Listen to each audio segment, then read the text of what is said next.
Alors voilà, donc nous avons été dans l'atelier de mosaïque. Alors parlez-nous un petit peu de mosaïque là, parce que moi je connais pas, et puis j'aime bien savoir. Et comment vous êtes venu à la mosaïque, qu'est-ce que ça vous apporte et voilà.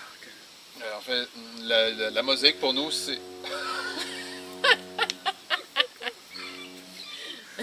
Mais ça, c'est charmant, ça, c'est les bateaux sur le fleuve. On est près du fleuve. Oui, on est près du fleuve. Non, Voilà. mais ça, on le prend comme ça. Puis nous, c'est la raison pour laquelle on est déménagé ici à Grondines, parce qu'on voulait être près du fleuve. Grondzine, hein? Ouais, Grondines. Parce Là que où ça gronde. l'eau à marée basse, les roches.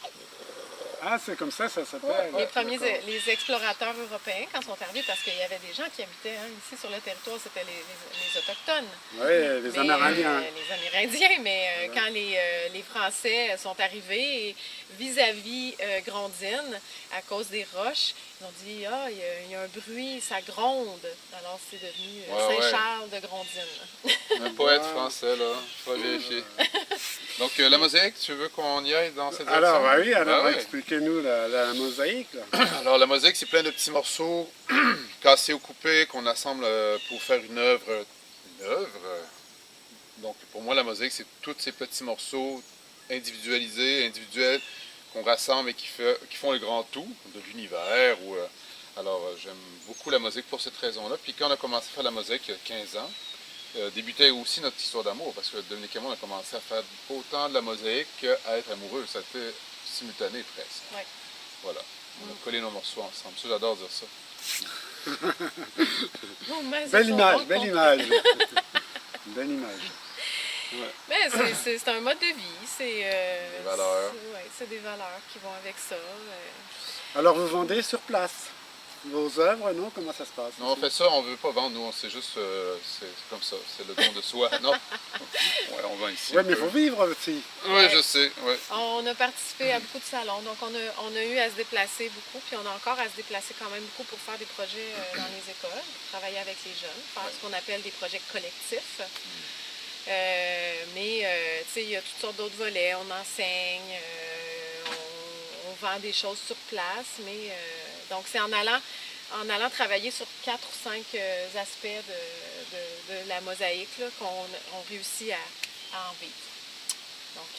Donc sur plusieurs aspects de divulgation. De notre pratique, oui, c'est ça. Voilà. Ouais. D'accord. Donc ça fait... Alors il y a aussi, j'étais un peu surpris aussi, je suis toujours surpris moi, dans ce qui nous a reliés, c'est que j'ai bien ressenti en vous que vous aviez un aspect nature. Hein, vous nous avez invités à manger et puis quand on regarde ce qu'il y a sur la table, on s'est dit c'est pas des gens comme les autres encore. On se sent normaux quand même. On est entouré de gens comme nous. Ouais, mais quand on a vu oui, ce qu'il y avait sur la table, ils ont beaucoup de verdure, et puis les ingrédients que vous ajoutez, on voit bien que c'était pas du McDo quoi. Ah, non.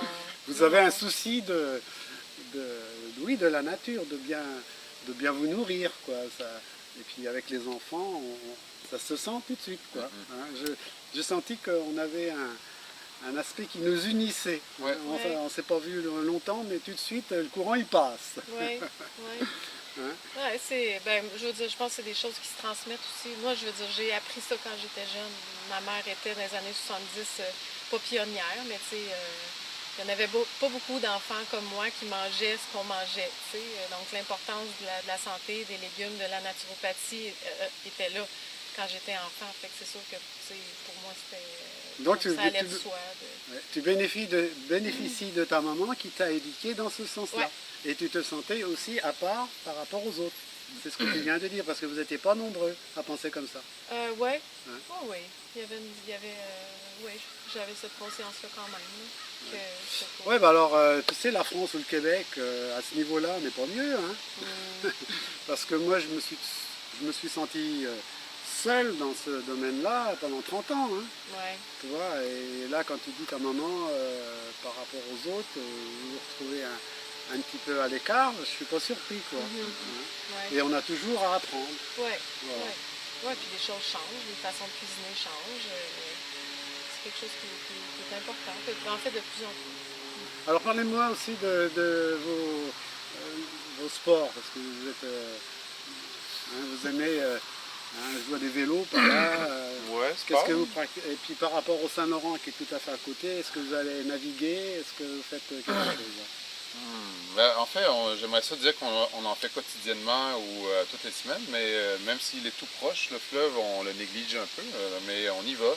Il y a le kayak, il y a du canot, on fait du vélo, de la marche, presque tous les matins, on fait le grand tour. Mais moi, je ne considère pas que je suis un sportif, là. Mon activité préférée, c'est de réfléchir. Oui.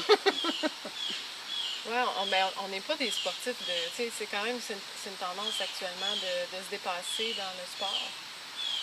Hein?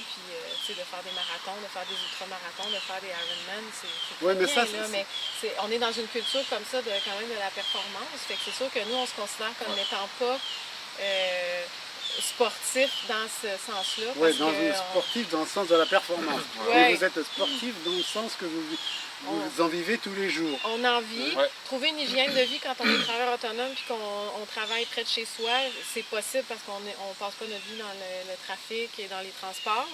Mais ça devient comme, il faut le mettre en priorité, il faut le mettre dans l'horaire. Fait que, tu sais, des fois, ça prend de la discipline. Mais on est des randonneurs, on adore aller faire de la randonnée en forêt, le contact avec la nature.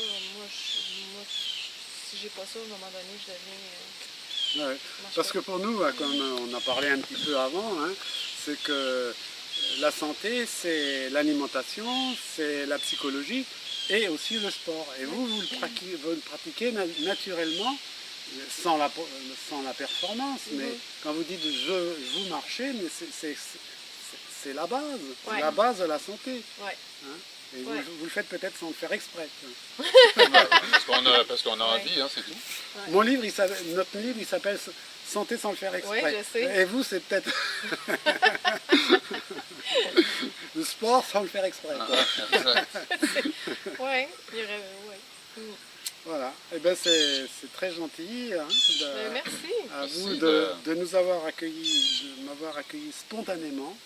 Et puis d'avoir échangé d'une façon inattendue. Et ça, alors là, j'aime ça. Nous aussi. Mais vous reviendrez. Voilà. Ou on ira vous voir. Ouais, ça va être à notre tour. Voilà, c'est à votre tour. Merci. Merci Dominique, merci Mathieu et merci chers amis. Merci. Au revoir. Au revoir. Et à bientôt au Québec. Ouais. Vous passerez par Grandine. Ah oui, c'est ça.